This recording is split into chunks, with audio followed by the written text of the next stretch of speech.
দ্বিতীয় মেয়াদে মার্কিন প্রেসিডেন্টের মসনদে বসেই অবৈধ অভিবাসীদের দেশে ফেরত পাঠাতে শুরু করেছেন ডোনাল্ড ট্রাম্প। এরই অংশ হিসেবে ব্রিটেনের রাজকুমার হ্যারিকে নিয়ে প্রশ্নের মুখোমুখি হলেন সদ্য দায়িত্ব নেওয়া এই মার্কিন প্রেসিডেন্ট। হ্যারিকে অবৈধবাসী হিসেবে চিহ্নিত করে তাকে দেশে ফেরত পাঠিয়ে দিবেন কিনা। সম্প্রতি একটি সাক্ষাৎকারে এই প্রশ্নের জবাবে ট্রাম্প বলেন, এখনই তেমন কোনো সম্ভাবনা নেই। সাক্ষাৎকারে অনেকটা কটাক্ষ করেই তিনি আরো বলেন, আমি এখনই এটা করতে চাই না, হ্যারিকে ছেড়ে দিতে চাই।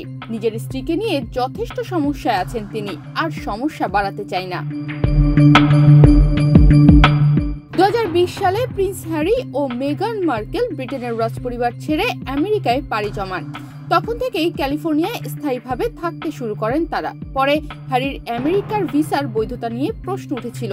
অভিযোগ, ভুল তথ্য দিয়ে ভিসার আবেদন করেছিলেন ব্রিটেনের রাজকুমার। নিজের মাদক সেবন সংক্রান্ত এই তথ্য গোপন করেছিলেন তিনি।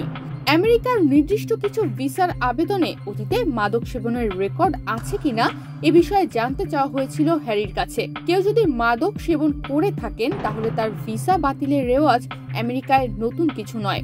হ্যারি ভিসার আবেদনে জানান তিনি কোনো মাদক সেবন করেননি, কিন্তু বিতর্ক দানা বাঁধে তার আত্মজীবনী প্রকাশের পর। সেখানে মাদক সেবনের কথা উল্লেখ করেছিলেন প্রিন্স হ্যারি।